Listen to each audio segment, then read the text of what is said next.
നിയമസഭാ തെരഞ്ഞെടുപ്പിന് മുന്നോടിയായി സീറ്റ് വിഭജന ചർച്ചകൾ ഇപ്പോൾ കേന്ദ്രീകരിച്ചിരിക്കുന്നത് മലബാർ കേന്ദ്രീകരിച്ചാണ്. ശ്രദ്ധയോടെയാണ് UDF ഓരോ ചുവടും മുന്നോട്ട് വെക്കുന്നത്. UDFിനെ സംബന്ധിച്ച് 2026 അതിനിർണായകമായ നിയമസഭാ തെരഞ്ഞെടുപ്പാണ്. കഴിഞ്ഞ 9 കൊല്ലമായി മുന്നണി ഭരണത്തിന് പുറത്താണ്. കേന്ദ്രത്തിൽ 3ാം തവണയും BJPക്ക് മുന്നിൽ അടിതെറ്റി. ഇനി കേരളത്തിൽ കൂടി ഭരണം പിടിക്കാൻ സാധിച്ചില്ല എങ്കിൽ UDF തകർന്ന് തരിപ്പണമാകുമെന്ന കാര്യത്തിൽ യാതൊരു തർക്കവുമില്ല. അതുകൊണ്ടാണ് സീറ്റ് വിഭജനവും വെച്ചുമാറലുമെല്ലാം വളരെ കരുതലോടെ UDF മുന്നോട്ട് കൊണ്ടുപോകുന്നത്. നിലവിൽ സീറ്റുമാറ്റം ചൂടുപിടിച്ചിരിക്കുന്ന ചില മണ്ഡലങ്ങളുണ്ട്.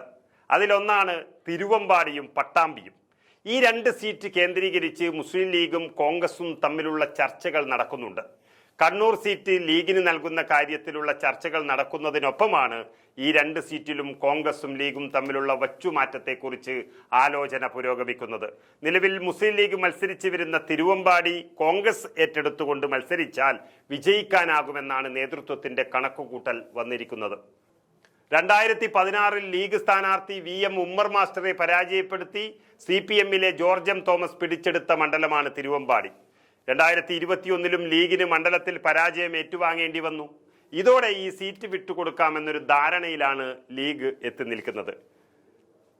CP ചെറിയ മുഹമ്മദിനെ തോൽപ്പിച്ച് CPMലെ ലിൻഡോ ജോസഫാണ് അക്കുറി തിരുവമ്പാടിയിൽ നിന്ന് നിയമസഭയിലേക്ക് എത്തിയത്. തുടർച്ചയായി 2 വട്ടം ലീഗ് തോറ്റൊരു മണ്ഡലം ഏറ്റെടുക്കുന്നത് ഗുണകരമാകുമെന്ന ശുഭപ്രതീക്ഷയിലാണ് കോൺഗ്രസ് എത്തി നിൽക്കുന്നത്.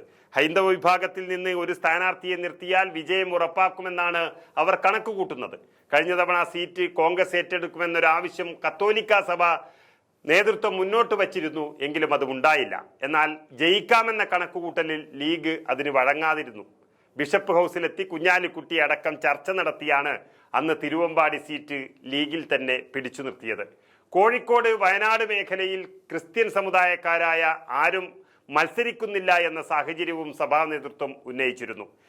തിരുവമ്പാടി വിട്ടു നൽകുമ്പോൾ ജില്ലയ്ക്ക് പുറത്തുള്ളൊരു സീറ്റാണ് ലീഗ് പകരം ആവശ്യപ്പെടുന്നത്. നിലവിൽ CPയുടെ സിറ്റിംഗ് സീറ്റായ പട്ടാമ്പിയിൽ പാർട്ടിയിലെ യുവനേതാക്കളിൽ ഒരാളെ മത്സരിപ്പിച്ച് സീറ്റ് പിടിച്ചെടുക്കലാണ് ലീഗിന്റെ ലക്ഷ്യം. പട്ടാമ്പി ഏറ്റെടുക്കാനുള്ള സന്നദ്ധത ലീഗ് അറിയിച്ചിട്ടുമുണ്ട്.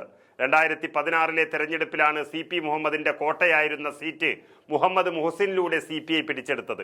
ഏറ്റവും പ്രായം കുറഞ്ഞ MLA ആയിരുന്ന മുഹസിൻ 2021 വിജയം ആവർത്തിച്ചു.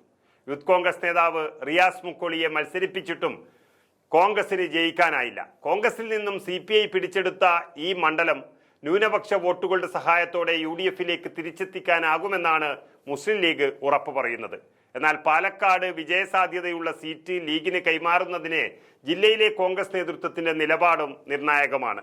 ജോസ് കെ മാണി UDFിലേക്ക് വന്നാൽ ഈ ഫോർമുല മാറി ഒരു പക്ഷേ തിരുവമ്പാടി, പേരാമ്പ്ര ഏതെങ്കിലും ഒരു സീറ്റുകൾ വച്ചുമാറാനുള്ള സാധ്യതയും ശക്തമായി നിലനിൽക്കുന്നുണ്ട്.